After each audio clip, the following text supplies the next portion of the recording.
दोस्तों, स्वागत है आपका न्यूज निवारण टीवी पर। आगामी 2027 के चुनाव की सरगर्मियां तेज हो चुकी हैं। मेरठ की अगर बात कर ले तो 7 विधानसभा सीटें हैं।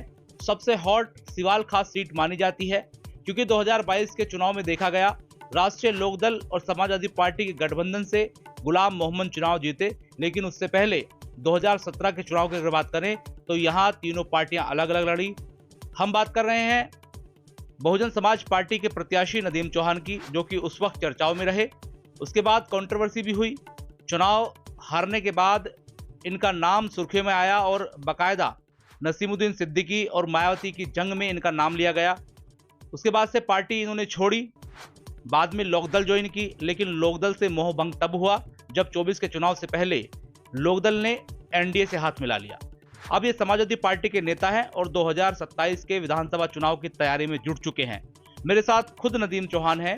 आज इनसे बात कर लेते हैं कि आखिर इनकी क्या प्लानिंग है और क्या ये सोच लेकर चल रहे हैं 2027 के चुनाव में। क्योंकि अन्य लोग भी हैं जो दावेदारी पेश कर रहे हैं, लेकिन मजबूत दावेदारी की अगर बात करें तो स्थानीय नेता के तौर पर नदीम चौहान का नाम 2017 से क्षेत्र में जाना जाता है। सर, सबसे पहले स्वागत है आपका न्यूज निवारण टीवी पर। ये बताइए नदीम भाई, आप सिवाल खास विधानसभा सीट में तैयारी कर रहे हैं, सिवाल खास के रहने वाले हैं। क्या आप मुस्लिम वोट बैंक को एकजुट कर पाएंगे? देखिए, आज बात मुस्लिम वोट बैंक की नहीं है।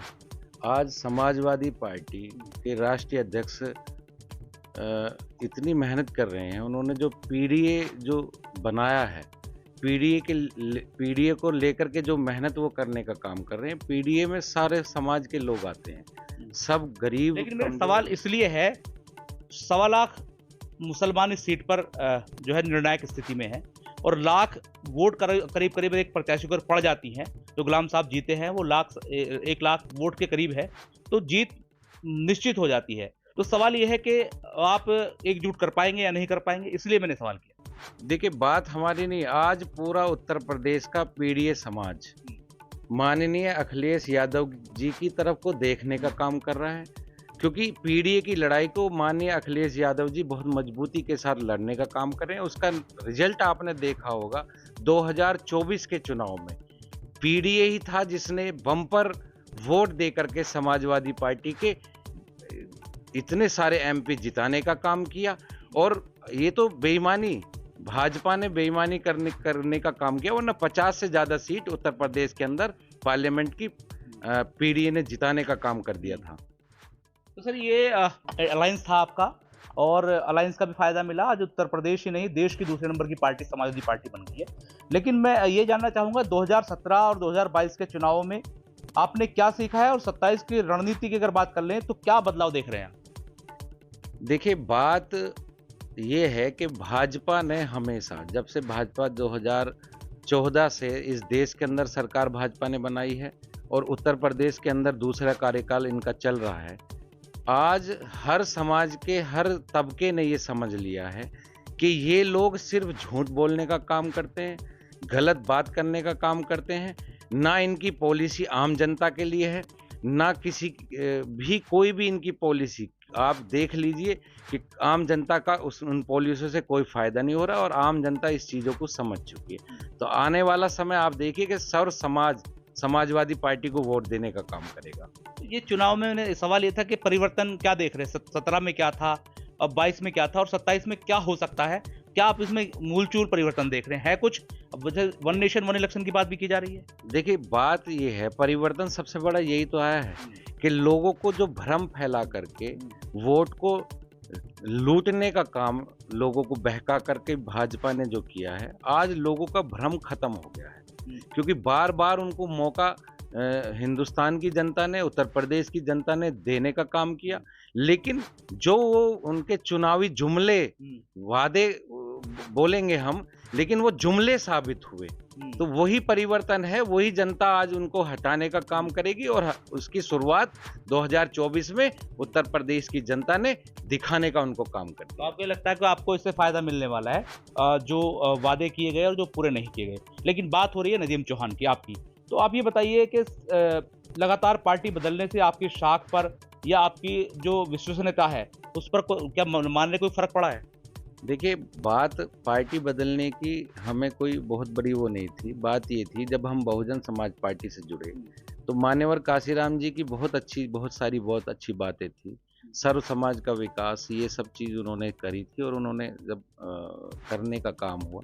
लेकिन 2017 के चुनाव से के समय बह बहुजन समाज पार्टी ने आंदोलन खत्म कर दिए, लोगों की लड़ाई लड़नी बंद कर दी। तो अब खत्म हो गया। मूवमेंट खत्म हो गया, कहीं कोई चीज़ नहीं रह गई। ऊपर से लेकर नीचे तक के सब लोग किसी न किसी चीज़ों को लेके कहीं कोई दुख-सुख में कहीं खड़े नहीं हो रहे थे।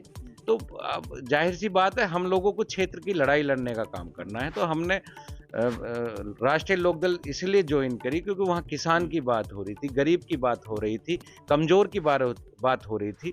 तो उस हमने सोचा सबसे अच्छा प्लेटफ़ॉर्म ये रहेगा और 2022 में इंडियन अलायंस के गठबंधन में राष्ट्रीय लोकदल था और हम लोगों ने बहुत अच्छी मेहनत करी। हमारी सिवाल सीट पर सिंबल राष्ट्रीय लोकदल का था और कैंडिडेट समाजवादी का था। हमने मिल कर के उसको चुनाव जिताने का काम किया। लेकिन चुनाव के फ़ौरन बाद जयंत जी ने जो है जिन लोगों के खिलाफ हम लड़ के आए, जिन लोगों के खिलाफ हमने आंदोलन किए, वो सब धरे के धरे रह गए। उन्होंने एनडीए में शामिल होने का फैसला किया जो कि हम लोगों को बिल्कुल मंजूर नहीं था। हमने अपनी लड़ाई को जारी रखने के लिए पीडीए के जननायक अखिलेश यादव जी के विचारधारा से प्रभावित होकर के उसमें शामिल होकर के उसी दिन से हम लोग मिल कर के उनके मिशन को आगे बढ़ाने का काम कर रहे हैं। अच्छा, आपने समाजवादी पार्टी ज्वाइन कर लिया, लेकिन अगर बात करें सपा में शामिल होने की, तो ये बताइए कि आपको प्रमुख जिम्मेदारी कुछ दी गई है, नहीं दी गई है, या अपने स्तर से ही तैयारी कर रहे हैं? देखिए, जिम्मेदारी ये है कि आज हम एक समाजवादी में एक कार्यकर्ता के रूप में काम कर रहे हैं और पीडीए को घर घर पहुंचाने का काम कर रहे हैं। अपनी पूरी विधानसभा में हम लोग मीटिंग कर रहे हैं, लोगों से रोज मिलने का काम कर रहे हैं और अखिलेश यादव जी का जो एम है, जिस मिशन को वो लेकर के चल रहे हैं, उसको हम बताने का काम कर रहे हैं और लोगों को सर्व समाज को समाजवादी पार्टी से जोड़ने का काम कर रहे हैं। अच्छा, आप सपा से लोगों को जोड़ रहे हैं, लेकिन सिवाल खास विधानसभा सीट की अगर बात कर ली जाए, तो यहाँ जो जनता की प्रमुख समस्याएं हैं, उनको हल करने के लिए आपके पास क्या ठोस योजनाएं हैं? देखिए, 2016 से 17 में हम लोग चुनाव लड़े थे। 16 से और उससे भी पहले से हम लोग हमेशा जनता के बीच में रहे हैं। उनकी चाहे पुलिस की समस्या हो, तहसील की समस्या हो, जिस भी विभाग की समस्या है, हम लोगों ने हमेशा उनका मदद करने का काम किया है और उनकी करे। तो जिस भी तरह की समस्या है, आने वाला समय समाजवादी का है, आने वाला समय गरीब का है, कमज़ोर का है। सरकार बनेगी और मजबूती के साथ हम लोगों की समस्याओं को ख़त्म करने का काम करेंगे, लोगों की मदद करने का काम करेंगे। आपने कहा कि आने वाला समय समाजवादी पार्टी का है, लेकिन ये बताइए, क्या नदीम चौहान को समाजवादी पार्टी 2027 का कैंडिडेट बनाएगी? क्या गारंटी इस बात की? देखिए, आज चुनाव की बात नहीं है। राष्ट्रीय अध्यक्ष जी जिसे भी मौका देंगे, उसको हम लोग चुनाव लड़ाने का काम करेंगे।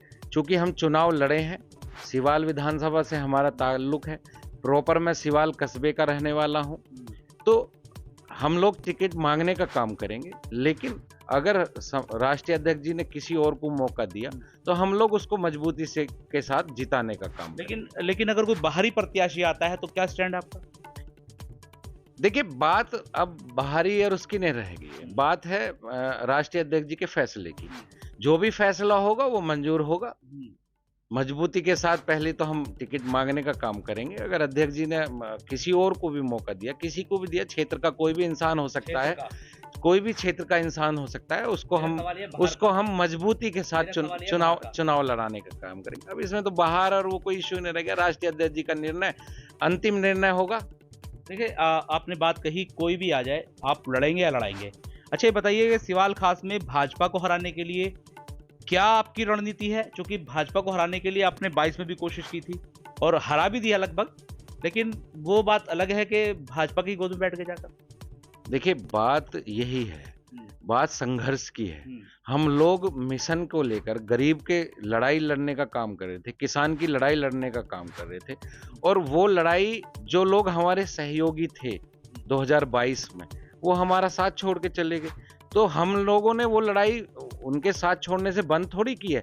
हम लोग लगातार उस लड़ाई को लड़ रहे हैं और उस लड़ाई का ही परिणाम आपने 2024 में देखा कि पीड़ित समाज, पीड़ित का मतलब सर्व समाज है जो पीड़ित है, दुखी है। सर्व समाज का एक इसका विजन बहुत बड़ा है। आप इसको किसी 3 नामों में आप इसको डिवाइड नहीं कर सकते। इसका विजन बहुत बड़ा है।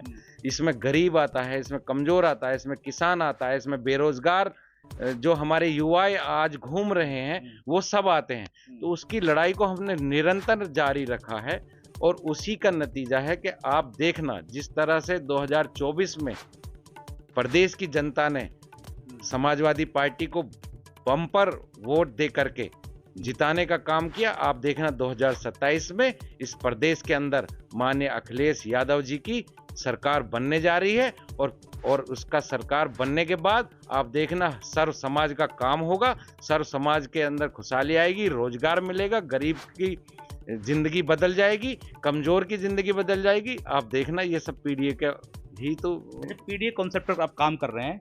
आप अपने बारे में बताइए कि नदीम चौहान स्थानीय स्तर पर अपने संगठन को कितना मजबूत कर पाए हैं। आप लगातार क्षेत्र में बने हुए हैं, क्या आप कुछ मजबूती लग रहा है कि आपको मिली है, कर पाए हैं और क्षेत्र में जा रहे हैं, आप देख रहे हैं क्या स्थिति है? देखिए, हम पीडीए मिशन को लेकर के हर समाज में जाने का काम कर रहे हैं और हर समाज में हम अपने संगठन को बूथ स्तर से मजबूत करने का काम कर रहे हैं। आप जब देखेंगे आने वाले समय में बूथ स्तर से हमारा एक कार्यकर्ता होगा और हर मजबूती के साथ हम उसको जमीन से लड़ने का काम करेंगे। हमें एक बूथ पे जब खबर मिलेगी, आदमी होगा हमारा समाजवादी का, तो उसको हमें हर सूचनाएं हमें प्राप्त होने का काम करेंगे और हम उनका निदान करने का काम करेंगे। अच्छा, नदीम चौहान के मैदान में आने के बाद कई ऐसे नेता हैं जो गाहे बगाहे तैयारी तो नहीं कर रहे लेकिन सोशल मीडिया पर अपनी बात रखने लगे हैं सिवाल खास सीट को लेकर, तो कुछ कहना चाहेंगे इसको लेकर? आप काम में लग गए हैं, जुट गए हैं, लेकिन और लोग लैग पुलिंग मार लीजिए या फिर दावेदारी जो जिस तरीके से वो कर रहे हैं सोशल मीडिया पर, वो तो प्लेटफॉर्म नहीं हो सकता। देखिए, मेरी विधानसभा में लगभग 136 गांव है। मेरा कहना यह है कि हमारा कैंडिडेट कहीं का भी हो सकता है, सिवाल कस्बे का भी हो सकता है, हर्रे का भी हो सकता है, बहुत सारे गांव हैं, 136 गांव हैं। लेकिन किठौर विधानसभा का तो नहीं हो सकता।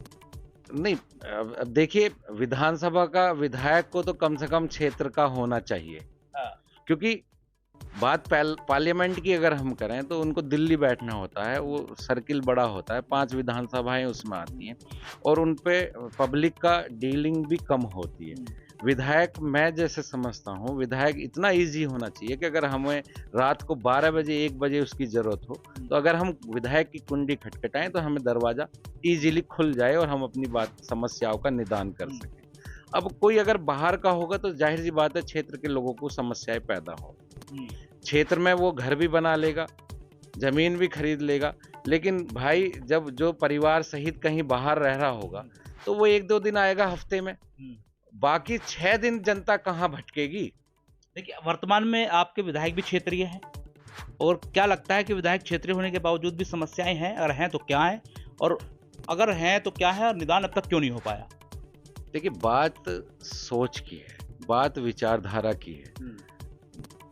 आज हमारे क्षेत्रीय विधायक हैं, हम लोगों ने उनको जिताने का काम किया था, भले ही आज वो हमारे साथ ना हो, एनडीए का हिस्सा हैं, लेकिन बात सोच की है। हम लोग युवा हैं, मजबूती के साथ उस लड़ाई को लड़ने का काम करेंगे। शायद उन पर बुजुर्गी हावी हो रही है, मैं समझता हूँ, तो अब उन्हें तो खुद ही चुनाव से हट जाना चाहिए, क्योंकि वो पहले टीचर थे, प्रधानाध्यापक थे, तो वो रिटायर पहले हो गए फिर हो जाए। सरकार ने भी उनको रिटायरमेंट दे दिया है, तो जाहिर सी बात है अगर 62 साल सरकार ने कहीं किसी जॉब की या कहीं एक एज रखी है तो जाहिर सी बात है उन्हें भी रिटायरमेंट खुद ले लेना चाहिए, वरना इस बार जनता उनको रिटायर खुद ही कर देगी।